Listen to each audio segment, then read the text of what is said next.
What a tangled web we weave when we practice to deceive. The head of DC Comics, Diane Nelson, it has been widely reported this week, and for some strange reason, not a lot of people know this, but I have the scoop. And this will confirm a lot of your suspicions about the way the media works, the way, what was exactly behind the Zoe Quinn hiring. This is insane. So Diane Nelson, the head of many positions, including Marvel Comics, it has been reported that she has stepped down, that she will not be returning to the company. You can see, let's pull up. Just 2 days ago, quietly, a bunch of people reported this.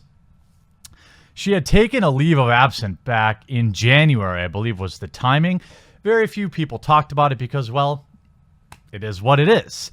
But what people don't know is it was an absolute bloodbath at DC after the catastrophic failure of Justice League. And a lot of people lost their jobs. So that film, from what I can understand, the first director was about $300 million in. Then the second director was another Joss Whedon, took another $300 million. When you add to that the marketing budget and everything else, it's safe to assume that that movie spent about $800 million to $1 billion. Of course, if I look up the Justice League numbers, let's see. Justice League ticket sales. Let's see. The box office sales. It grossed $229 million. So it's safe to assume that that movie lost somewhere north of $500 million. That is more money than anyone's job is worth, and there were many, many cuts in the DC building after that flop. Now, after that, now follow me, the timeline, right? That movie flops. People get fired. Then we see Diane Nelson working with DC Entertainment, taking a leave of absence. Okay, now we know this is how big corporations fire people. This is also how we know now, in my opinion, that Kathleen Kennedy was in fact fired a few days ago when it was first reported, because this is how they do it. People go on a leave of absence, then they sort of disappear, and then they go their own way. That's exactly what happened with Diane Nelson. She was not leaving on her own terms. In my opinion, she was fired, and I have insider information that supports that, as well as the actual letter that was sent when she left the other day. And I'm going to read it to you. Dear DC talent team, in the 9 years, DC has become the premier destination for top creative talent, a company that develops and fosters new talent. I am incredibly proud of this achievement and know that DC is set up for a very bright future. As you will be hearing, I have made the extremely tough decision to not return to DC. Now, let me tell you what's really happening here. She was fired back in January, told to disappear, and to play ball to get what I can only assume is a gigantic severance. That's how firings at big companies happen. You play ball, you get your severance. You go out kicking and screaming, you don't. And usually that severance package is plenty big to keep you playing ball because you still got to pay your bills.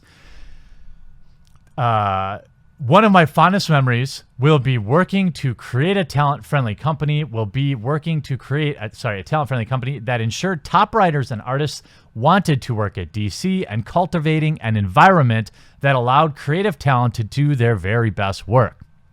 DC is a different company with different culture than when I joined nearly a decade ago. Rebuilding and managing DC Entertainment has been a highlight and a privilege.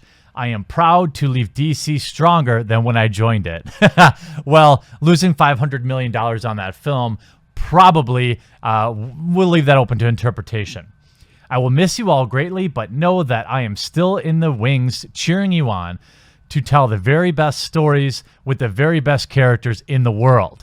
I am leaving you in excellent hands with an executive team that is still there to support you and the company's vision.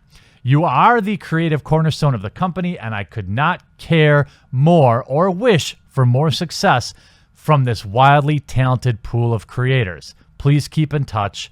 Best, Diane. Now, here's what's going to happen with Kathleen Kennedy.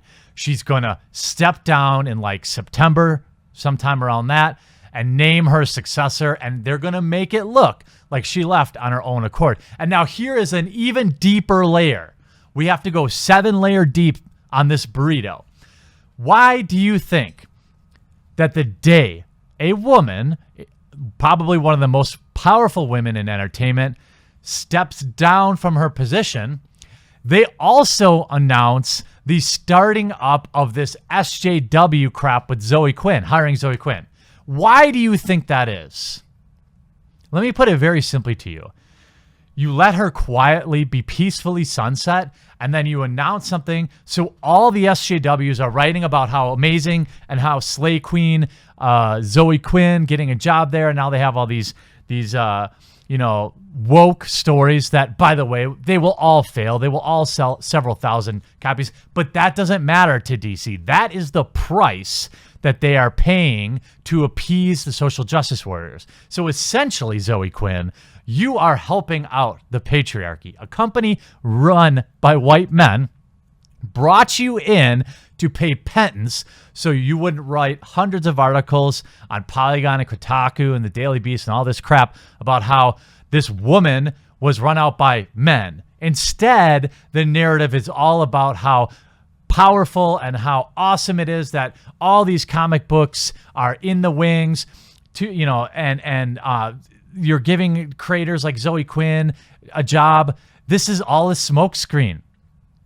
Zoe Quinn, this whole relaunch was all a smokescreen so writers would have something to write about outside of the leaving of the president of DC, Diane Nelson. Now, I am so pissed that I had to drop this on a Friday afternoon because I know a lot of you are out for the weekend or gone. So if you get a chance, please share this video around. Friday afternoons are the worst time to leave videos out, but this is like a spicy hot take from an ultra insider. This is all planned. The firing of Diane Nelson happened back in January. She went on a leave, paid leave, I'm sure.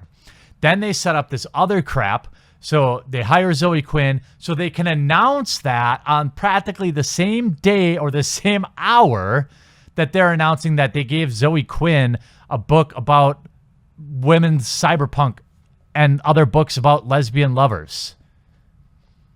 This is way too much of a coincidence, and my insiders tell me it wasn't. It was coordinated, strategized, and planned for months. So now we know, basically, Zoe Quinn, I hope you enjoy cashing those paychecks because you now are employed to help the patriarchy. So thank you. Thank you, Zoe Quinn. Appreciate that.